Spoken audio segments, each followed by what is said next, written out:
যুদ্ধবিরতি মানেই যুদ্ধের শেষ নয়, বরং নতুন যুদ্ধের শুরু। এই এক বাক্যে ইসরায়েলকে আবারও হুঁশিয়ারি দিল ইরান। নেতানিয়াহু যখন আমেরিকা থেকে বিপুল অস্ত্র কিনে যুদ্ধের প্রস্তুতি নিচ্ছেন, তখন ইরানের সেনাপ্রধান জানিয়ে দিলেন পরবর্তী আগ্রাসন হলে জবাব হবে পূর্বের চেয়েও ভয়াবহ।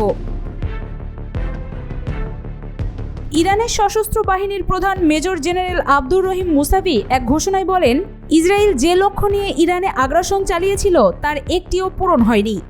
তিনি বলেন, সব তথ্য প্রমাণ বলছে ইসরায়েল লজ্জাজনকভাবে ইরানের হাতে পরাজিত হয়েছে।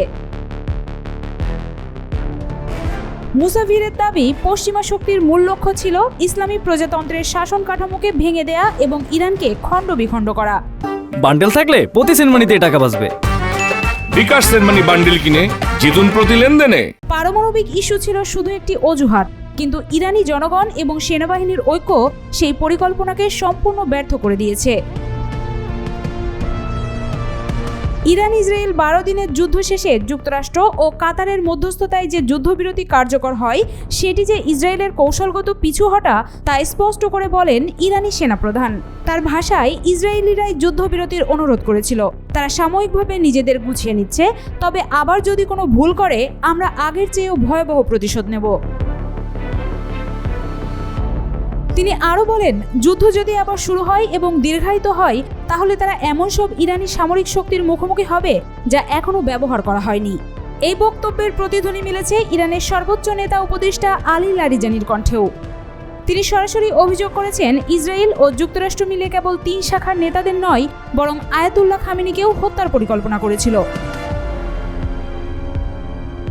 লারিজানি বলেন, তারা বিশ্বাস করেছিল 5 থেকে 6 দিনের মধ্যেই ইরানের সরকার ভেঙে পড়বে। এই বিশ্বাস তাদের এক ভয়ানক ভুলের ফল, কারণ তারা জানে না ইরানি জাতির ঐতিহাসিক গভীরতা ও সাংস্কৃতিক প্রতিরোধ শক্তি কতটা অটল। আলী লারিজানি আরও জানান, তৃতীয় পক্ষের মধ্যস্থতাকারীরা আলোচনায় আসার পরই যুদ্ধ একটি গুরুত্বপূর্ণ মোড় নেয়। তিনি বলেন, তারা বুঝে গিয়েছিল ইসরায়েল এক চূড়ান্ত অচলাবস্থায় পড়ে গেছে, তাই তেল আবিব মরিয়া হয়ে যুদ্ধবিরতির পথ খুঁজছিল। বিশ্লেষকরা বলছেন, যুদ্ধবিরতির পর ইসরায়েলের অস্ত্র কেনা এবং ইরানের হুঁশিয়ারি, এই 2 ঘটনার মধ্যেই স্পষ্ট হয়ে উঠছে এই সংঘাত থেমে নেই, বরং এক নতুন পর্বের অপেক্ষায় আছে গোটা অঞ্চল।